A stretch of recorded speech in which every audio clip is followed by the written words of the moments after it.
here's the scenario. As you know, anything significant in that probably needs to be related to pizza. Well, actually, anything significant in life probably. You know, it's sort of the primary reference point. So let's think about a pizza, and this scenario that we've all been faced with, where you start out feeling quite hungry. You decide, my first piece of pizza, I would like to have half a piece. Gone. And then you realize what you've done is a horrible thing. Oh no, half the pizza is gone. But I'm still hungry, I'm making eat. So I'm just going to cut half what's left. Wait, so how much do I have now? The first one, I had half pizza. The next piece, I want half of what's left. How much am I going to have? Okay, 4. So firstly, yep. So quarter, and then we realize, oh, I'm still hungry, and I still want to be able to keep eating this. I'll have half of what's left. How much is my next piece? Great. You guys are amazing. So I've had a half, then I have a quarter, then I have an 8, and you can see where this is going. Now, continuing this way, it looks like you would never finish the pizza. There's always something left. But practically, we know this wouldn't be the case, right? At some point, well, why? Why would we not be able to infinitely keep eating pizza in this case? The pieces are too small. Sure, that's reasonable. Pieces get tiny. Hello, welcome. So represent this with a geometric series whose first term is 1/2. I guess I've done that. Sorry. 1/2 plus 1/4 plus 1/8 plus 1/16, going on and on and on. So what's the value of A? A is a half. And what's the rate? What's each term being adjusted by? What's that? Well, it's divided by 2, sure. So what's that multiplied by? Yeah, multiplied by half also. So then what would be the formula for the sum of this series? How do you do that again?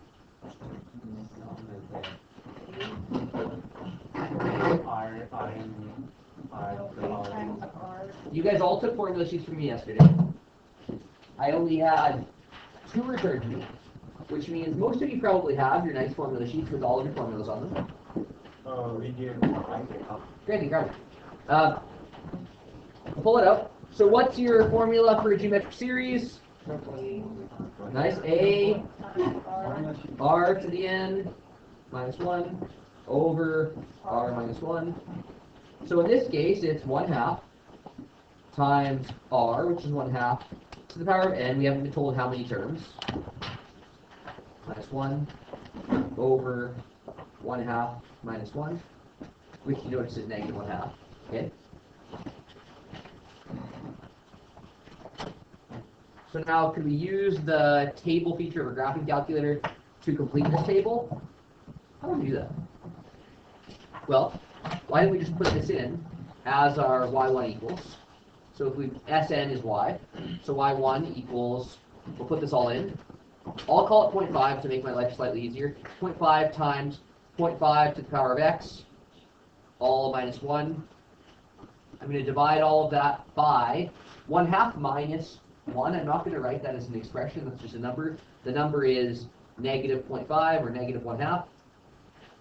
So that's going to be my thing that I'm putting in as y1. I'm going to be putting in this, just slightly simplified. And it says use the table feature. Use the table feature. Okay, table feature, that's on graph. Second to graph is table. So second table. So what is 0? 0. That's great news.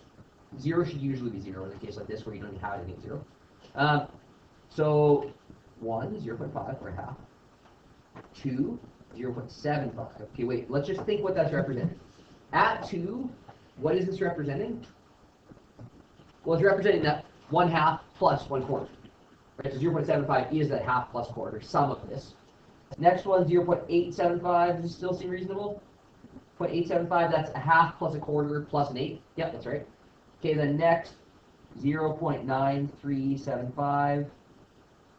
0.9, I'm going to zoom a bit so that this becomes less disgusting already. 0.9688. 0.9844. And if you're looking at this with like a mathematical mind, you're thinking, wait, every time it's going up by half of what the difference is between 1 and the number. Yeah, Jim? Have what? N is x. It's the unknown. The only unknown key you have in your calculator, like all year, is this one, x. It won't be a straight line. If you graphed it, set a window. I mean, you don't need to graph it. It just says use table. But let's see, what would be a reasonable range? I'd go from, I don't know, from 0 to 10. That's what we're given for this table. So from 0 to 10. And then my y min, well, I don't need to go much below 0. Maybe I'll say -1. Up to my y max, well, I see it's not even going above 1, so maybe I'll say 2. So if I graph this, well, that's what my graph ends up looking like. Looks like it's slowly approaching 1, but we're hitting it. Anyways, I'll go back to the table. Table 0.9844, 0.9922, 0.9961. You can see how we start getting numbers that are really, really close to 1. 0.998, 0.999. But as we go down, you can zoom down on your table, keep going down. Is it ever actually going to hit 1? Well, no, it's going to get really close to 1. Now, on this, it's going to say 1.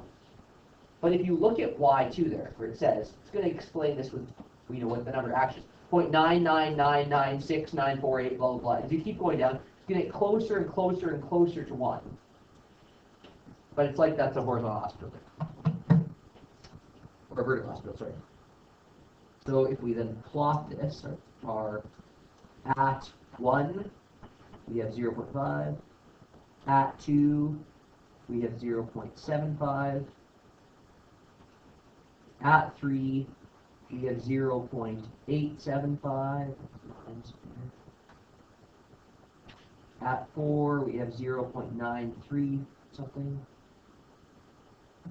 And you can kind of see how we're getting really, really close to 1. Not quite getting it. And on and on and on. It ends up being continuing on. Getting functionally to 1, but not practically, or not exactly 1. And this is that whole, okay, so we do approach 1, but maybe don't actually get it. Gets closer and closer to the value. Now, we're going to talk about two different kinds of series here. One is convergent, one is divergent. This up here is to converge closer and closer to 1. You can guess that if, let's say we're talking about n as 46, or n as 82, or n as some big number, your number's going to be pretty much 1. Right? It's really, really going to be close to 1. In fact, it's going to be practically 1. Maybe not exactly, but 0.99999999999 may as well be 1. Except that it's definitely not exactly right. It hasn't actually hit. So it's convergent, it gets closer and closer and closer to 1.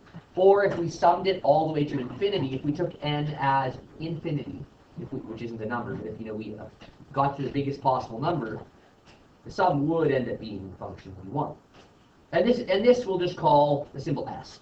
Or you'll sometimes see s at infinity, but the symbol s is saying the series when your n is infinitely large.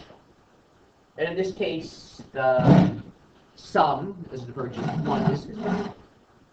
And explain with reference to the pizza why the sum is infinite series should be 1. Well, there's one pizza, right? But one pizza is what's being eaten. Once we break this up in smaller and smaller parts, eventually we're getting the whole pizza. Cool. Maybe that's the simplest way to say it. 1 pizza.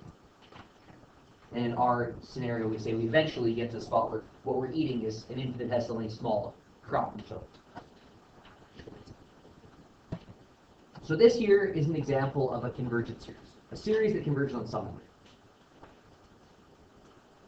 Next one. What about this series? Let's think about this geometric series going on infinitely. 2 plus 4 plus 8 plus 16 plus something plus something. Okay, what's 8? Nice. What's R? Yeah, great. Right? By the way, it actually said investigating a geometric series with r equals 2. So nice. Seems good. And so what's the formula for S of n? 2 times 2 to the n minus 1 over 2 minus 1. And that's nice. 2 minus 1 is really nice. What's 2 minus 1? 1. The last one was half minus 1 because r on the last one is half. This one is 2 minus 1 because r is 2. Good. Alright, so 2 minus 1, 1. Okay, let's see what this is then. Let's simplify a little bit. So we could say this is S of n. Because we were having some troubles putting this in a calculator last time, let's simplify it a little bit. 2 minus 1 is 1. What's anything divided by 1? Self, so I don't need to write that, okay? So then let's just think of this as 1. Say we don't need to worry about it. Now this we can kind of distribute this in. So we have 2 times 2n minus 2 times 1, that's 2. Or what's 2 times 2n? That's 4. Is that true? Yes, it's good. Is it? It's like, did you guys ever see Who Wants to Be a Millionaire? Is that your final answer? Okay, 4n minus 2. Nice. So when you put this in our calculator, let's plot this. First of all, my y, changing it now, so it becomes 4 to the power of x minus 2. And I'm asked to table it, so I'm going on the table. Okay. Now this looks pretty different. I don't see it approaching any number here. Okay, so at 0, 0 is not relevant here. We're talking about a geometric series. So at 1, sum is 2. Great. Mr. Boyce has done bad algebra, it looks like. Because at 2, the sum is definitely not 14.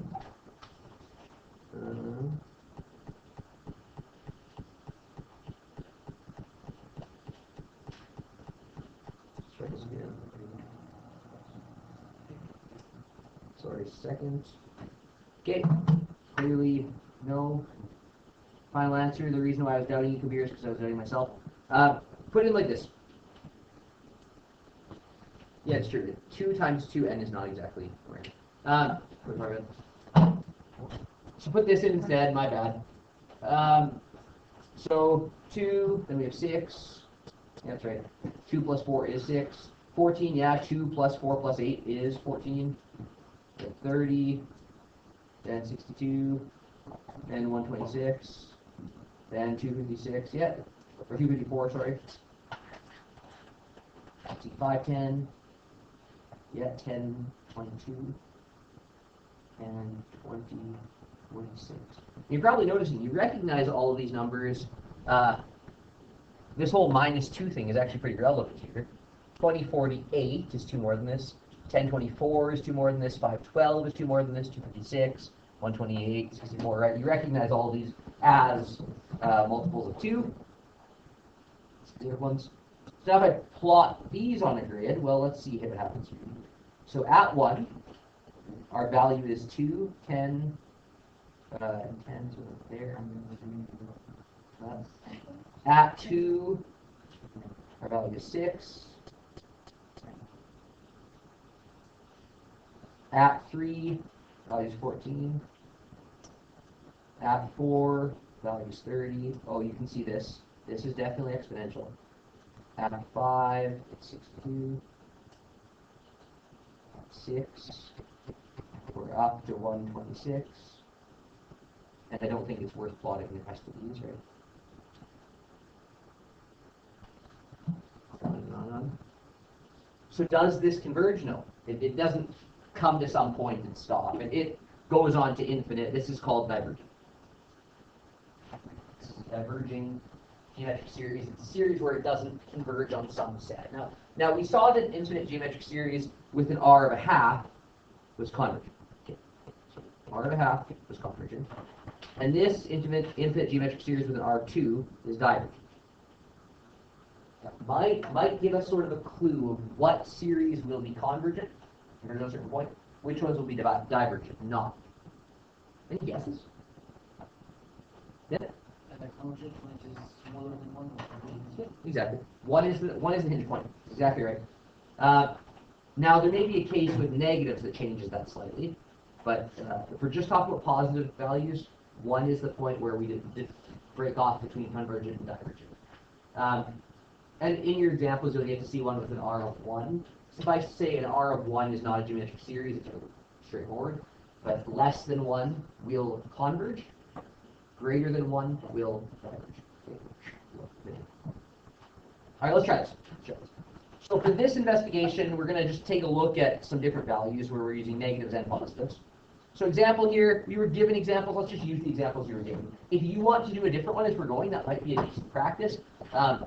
Or if you're like, I think this whole voice message is trying to make my life difficult, I just want to use -1/2 and +1/2 and R2, sure. All right. We can use any examples or use a bigger one, but I'm going to use the examples given. So we're going to try to complete this table with this. Okay, so R of -2, R to the n. Okay, what's -2 to the power of 1? Was it locked? No. So it's -2. Great. What's -1/4 to the power of 1? Yeah. What's 2/3 to the power of 1? Nice. And what's 3 to the power of 1? Okay, so far our math is pretty easy. Nice. To the power of 1, same value. Nice. All right, what about 2? To the power of 2. So now we're talking about, for example, -2 to the power of 2. What's -2 to the power of 2? Good job, because -2 to the power of 2 isn't -2 times 2. It's -2 times -2, so it's +4. Good math. Good catch. What about -1/4 to the power of 2? -1/4, yep, times -1/4, that's 1/16. Okay, what about 2/3? 2/3 to the power of 2. 4/9. And 3 to the power of 2, 3 squared.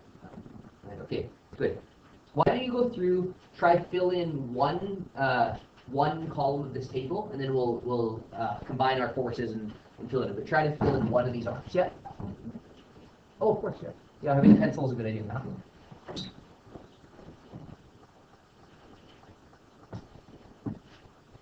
All right. So pick one of them. Pick one of them to fill in. One column to fill in, please.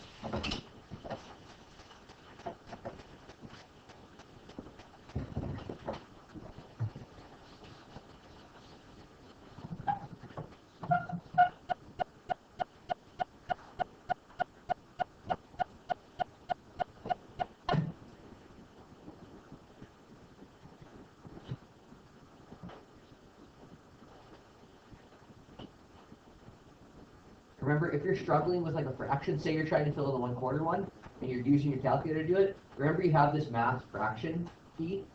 You're like, I don't remember how to find this as a fraction, but it's a fraction. Or you can just use the denominator to the word.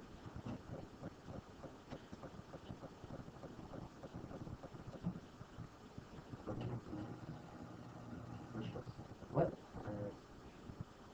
How do you use the math fraction? Pardon me? How do you use the math fraction? Get like an answer. Say you have like 0. If you did -1/4 cubed, you would get -0.015625. Say you had that. So -0.015625. Say I have that number. Then I would hit the math button, and I would number 1 is fraction, so I just enter, and then I enter, and it would change it to a fraction. Cool. So that's a way to change a decimal to fraction to your calculator. The way I'll do one like this, by the way, rather than relying on that, I'm just going to go -4 to the power of 10, and then I'm going to put that 1 over that. That's how I'm going to do it.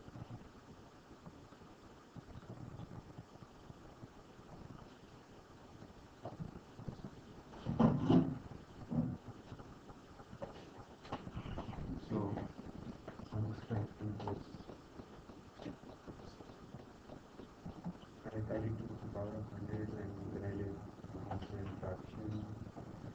Yeah, I understand what you're saying. So in this case, here's what you have here. This is this number. 1, 2, 6, 7, 6, 5, 6, 1, 2, 3, 4, 5, 6, 7. So something like this. 8, 9, 10.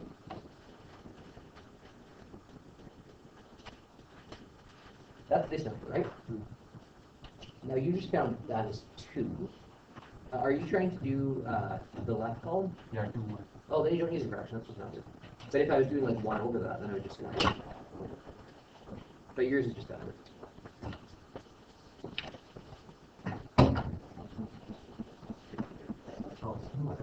You got it, no worries.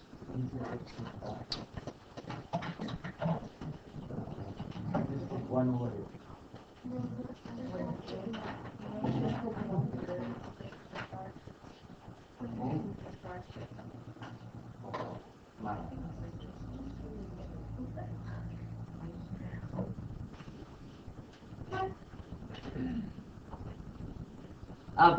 As I'm doing this, do you think it really matters if I'm precise with 1 over whatever this is?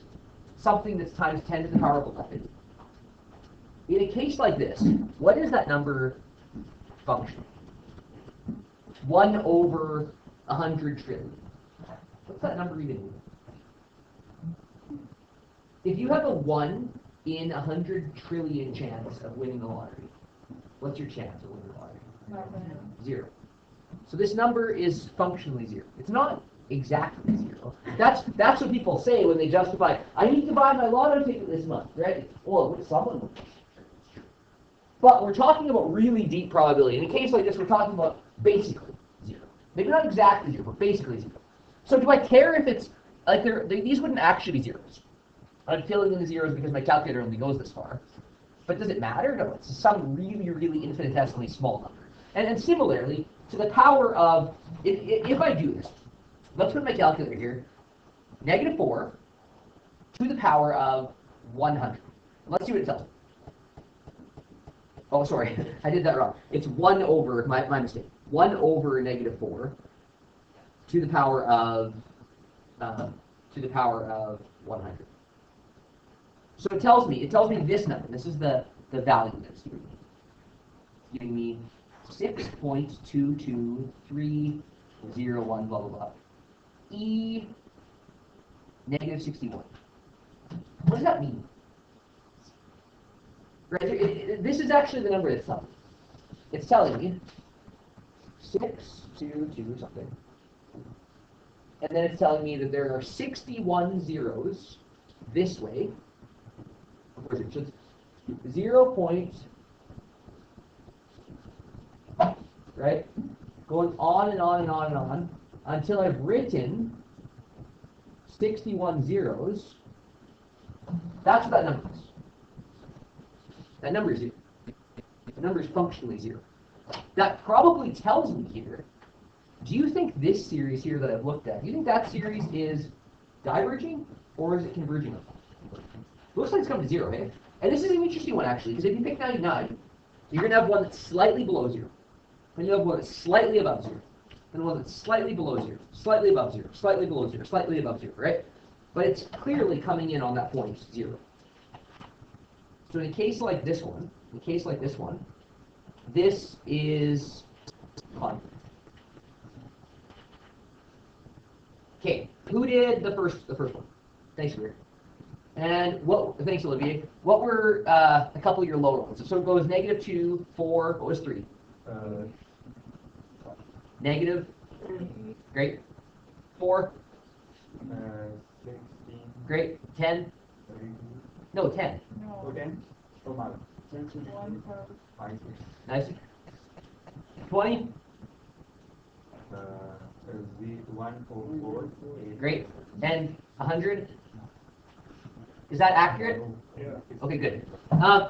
So is this converging at a certain point or everything? Okay, how about this next one? Who did the third column? This is like a potluck where you just kind of trust that it'll all get filled out. But right now, do we have like 20 desserts and no meat? Is that what happened here? Did anyone pick the third column? Or we can just do it together? Nice. 16 over 3 times 3 times 3, 27. This next one, oh, sorry, that's wrong. Come on, boys. Yeah, That's not 16, it's 8, sorry. 2 over 27. 8 over 27. No, in calculation 2 over 20. Calculator's wrong.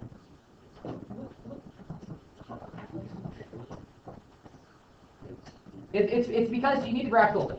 Right? If you're going 2/3 to the power of 3, 8/27. Next one, then we're at 16 over 81 to the power of 10. Uh-oh. Don't think I can do this in my head. Now let's just see what's been happening here. If you were graphing 2/3, 4/9, 8/27, 16 over 81, is this number getting bigger or smaller? To be guessed, right? It's like picked out of the air. Hey? But you're thinking, okay, this is like this number here is like 0.67. This number here, 0.4 repeating. This number here, smaller than that, right? We're getting slightly smaller. But I would notice this is not actually going to quite hit 0. I don't think. And let's see. How would we check that? Well, why don't I just do this 2/3 to the power of 100? That's going to be functionally as far as it gets, right? Power of 100. Oh, I guess I'm wrong there. Oh yeah, of course, it's multiplied by so this is 2.4596 e negative 18. So we see here, actually, this is divergence. This is 0.0000000000024, whatever. And as you think about it, okay, of course it is. I'm taking something and making it 2/3 the size, then 2/3 the size again, then 2/3 the size again, then 2/3 the size again. Of course, it's converging on that. The sum will not be 0, but yeah, the each term will be that, absolutely. And who did the fourth column? The nice easy one, half class. 3, 9, 3 to 3, 27. Can you fill in the rest of it for us? Yeah. I want all of them like the 6.2 will be 1 over 6.2 or something. It would be if that was a positive number, but this is sort of a fraction. If it's 0.00000 or whatever, the value is that. If I had done what I did here, where I just did this as 4 to the power of whatever, then it would be 1 over this. So if you had gone -4 to the power of 100, you'd get some enormous number. So then it would be 1 over whatever that enormous number is, which would be equal to this to the power of -60. So it's probably like 1 over something to the power of 60 something. But instead that's written as to the power of -60. Good question. Okay, and this last one, sorry, we're really getting stuck here. Can we finish filling this in? 81. Thanks, 1,000 what? 3 to the power of 10 is not 1,000. Oh, my bad. 59049. Okay.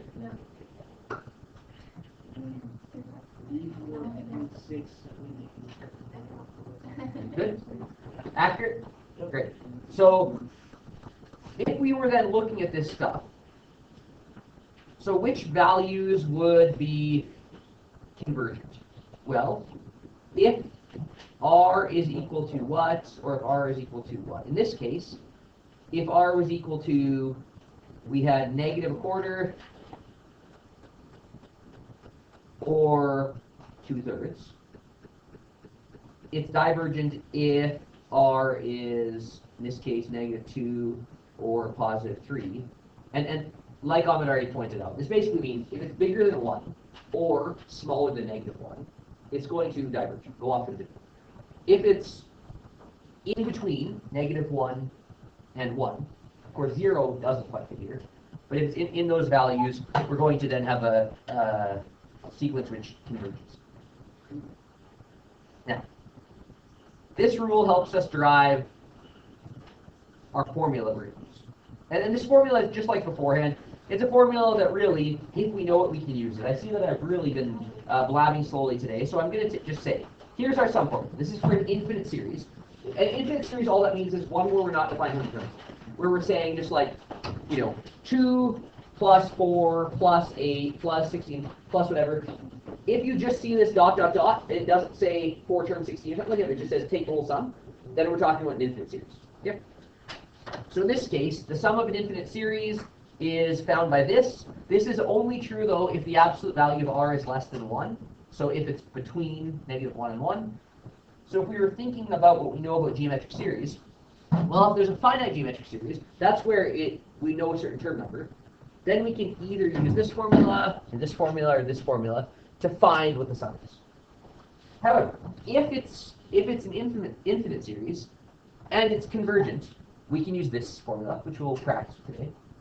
And if it's divergent, then there isn't some value convergence on it. It's going off to infinity, or it's divergent.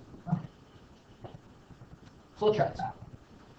Which of these ones has a sum to infinity? What's the common ratio? Well, let's look at this first one. 1 plus a third plus a ninth. Well, a is 1. And what's r? 1/3. Oh, right. It's divided by 3, so times 1/3. R is always what are we multiplying by to get to the next term.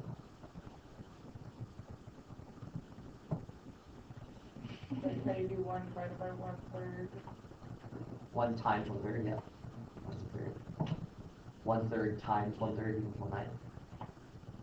Same as every other lesson. So how do we get from term 1 to term 2? Well, we multiply by a third. How do we get from term 2 to term 3? Well, we multiply by a third, or divide by 3. Right. So by this you try to guess term 4. Correct? Term 4. 81. No. Just listen to Dwayne. Here it goes. Yeah, great. 1/27. Nice. Okay. So does this have a sum to infinity? Basically, is r have an absolute value less than 1? Yeah, it does. 1/3. That's less than 1. Okay. So how do we find sum? Well, let's use this last handy-dandy formula we have. S equals a over 1 minus r. So S equals 1 over 1 minus a third. So 1 over 2/3 is equal to 3/10. Or you could say 1.5. Those of you who like decimals. Here's the next one. Well, A is 1. R is, what's R? 1 minus 5 plus 25. Yeah, -5, good. Later? 2 or 3. So 1 over 2/3 is what you put in your calculator? It says 1 over 1 minus 1/3. What's 1 minus 1/3? No. Can I see how you typed it in? See what you put in? The issue is we definitely need to make sure we're dividing by the whole bottom equation. 1 over 1 minus. I see. This would have worked if you had gone 1 over 1 minus 1 over 1 over 3. If you're separating that, it's fine. But we need to be really careful that we're actually including this whole thing. Like, right, in terms of bed mass, this is that thing we talked about like in grade 9 where we talked about invisible brackets. That's assumed to be an expression together. So we need to make sure that we're including that as a term. Thanks for pointing out. That'll be a really common mistake that some of us have. Okay, so in this one, in this B, is there sum to infinity? Well, the question is really, is the absolute value of r less than 1? No. Absolute value of r is 5. So, no S value. Right, we're really looking, is it bigger than 1, is it less than 1? Well, the r is 5, its absolute value is 5. Really what you're looking for is, does the jump get bigger or does the jump get smaller? Right, so in this case the jumps are getting smaller, in this case the jumps are getting bigger. Okay, so here, our A is 2. Our R, well, how much is each term changing? 2 minus 1. Yeah, negative 1/2. Awesome. So we'll use our sum formula, infinite series. So S equals A, this is 2 in this case, over, let's bracket this so that we keep track of what's happening, 1 minus R. R here is negative 1/2. Okay, so 2 over, let's to simplify our calculation, let's just do that bottom first so that we don't make another sign error there. So 2 over 1 minus negative 1/2. Yeah, 1.5 or 3/2. So 2 over 3/2, or 2 over 1.5 is going to be 4/3, or 1.3 repeating, either one's fine. So it does have a sum to infinity. The sum to infinity is equal to 4/3. Well, how about this? I like this. Very, very similar to a bunch of what we've done with these other formulas where it's like, okay, now I'm not just looking for the first part. I know that I have this formula for S equals A over 1 minus R. And in this case, I'm given S is 4. I'm given A is 2. And I'm looking for R. You're like, oh, this seems like kind of a complicated situation, but actually this is really easy. That's like a simple algebra where S is 4 equals 2 over 1 minus R, and I'm looking for R. So for most of us, what we'll do here is go times 1 minus R times 1 minus R. So we end up with 4 minus 4R equals 2. Now, how do we find this? Well, minus 4 minus 4. And we're left with negative 4R equals negative 2. Divide by negative 4. Divide by negative 4. And we find that R equals 1/2. So I think this one, the theory and the practice is quite easy comparatively to what we've been doing. But the algebra is a little tricky. So just give yourself some grace with the algebra, remembering your order of operations, remembering how you isolate variables. There will be a few times where you get stuck. Just ask someone around you or ask me to help you out with that. Because when you're dealing with a variable on the bottom, with as part of an operation, there's lots of mistakes to be made. So just be careful there and make sure what you're doing is mathematically valid. I suspect this one, though practically is quite simple, is one where we'll make lots of mistakes. So let's just be careful. Okay, number 3. I really like this question. Just kind of an interesting one. I think I skipped it in your assignment, but interesting to think through. So repeating decimal 0.07, where the 7 is repeating. Well, let's before we do that, let's actually just write this out a little bit more so we know what we're thinking.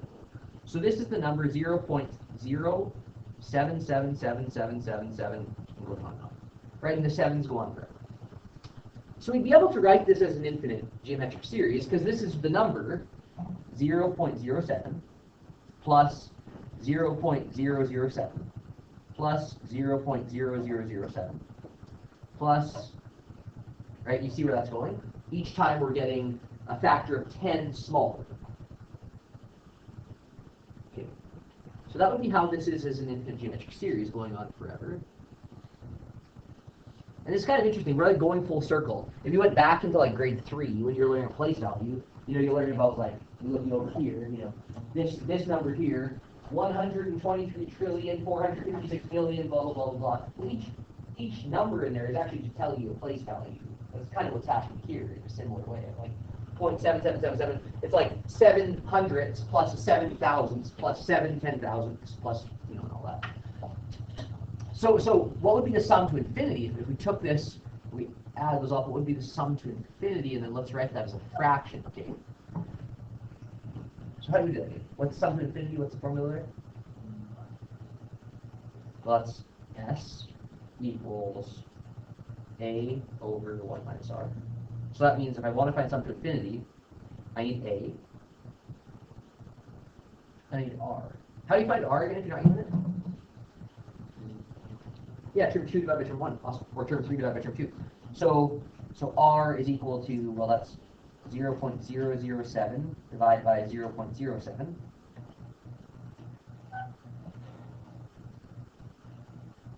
Seem right? 1/10, 1. Okay. So then how do we find this? Well, S equals A, 0.07, over 1 minus 1/10, or for this, because we're using decimals, seems like 0.1 is a good way to write that. Okay. And let's just remember invisible brackets here, fairly important, especially when you're talking about the denominator. Actually, it's always important. So S is 0.07 over 0.9. And the question of how do I turn this into a fraction, for some people will be a bit of a puzzle. But if you think about it, what if we took this whole thing, and multiplied it by 10 over 10? Right, 10 over 10, that's just 1. I'm not changing the value. So what would we have then? We'd have 0.7 over 9. What if I did that again? What if I went, well, I still have a decimal here, that's a problem, times 10 over 10. I still haven't changed the value. So 0.07 over 0.9 is actually just the same fraction as 7 over 90. And if you wanted, you could do that again. You could make it like 7,000 over 90,000, but I don't know why I do that. It's the same portion, right? So what's the sum to infinity in this series? Well, the sum to infinity in this series is 7 over 90. Cool? Strange? How's that check out? Yesterday's there was a bit of, and I think yesterday's lesson was really hard. How are we feeling today? Okay. Well, let's give it some practice. I've only assigned one, I'll write them down here. It's probably easier to see, actually. One ACE, or ACDE, GHIK. This is kind of actually neat. I want you to try a bunch of summing up series. But then a couple application 2, 5, 7, and 10. That's what I'd like you to try for today. If you're like, I get this, I do a couple and I'm fine, maybe you try the ones in 1, you try like question 7 or something like that, and you're like, I'm cooking through this, great. Couple things to remind you of. Number 1, I gave almost all of you one of these booklets before the break as a this unit practice book. Feel free to use that. I also printed off one other one because some of you guys really like paper, I guess. So if you want another practice book, this is more sequences and series practice with the answers in the back, so if you want to use this, feel free. I would suggest that today it's not really worth working through your year-end review quite yet. Because you have a quiz tomorrow, an exam Friday, probably the priority for you is working through this stuff, okay? Sound good? All right. Get to it. A couple on this. If you need help with any of yesterday's homework, which I know was a beast, I told you probably you needed an hour yesterday after school to work through it. If you need help with that, I'm happy to help you guys if you're wondering about that too. Okay? Good.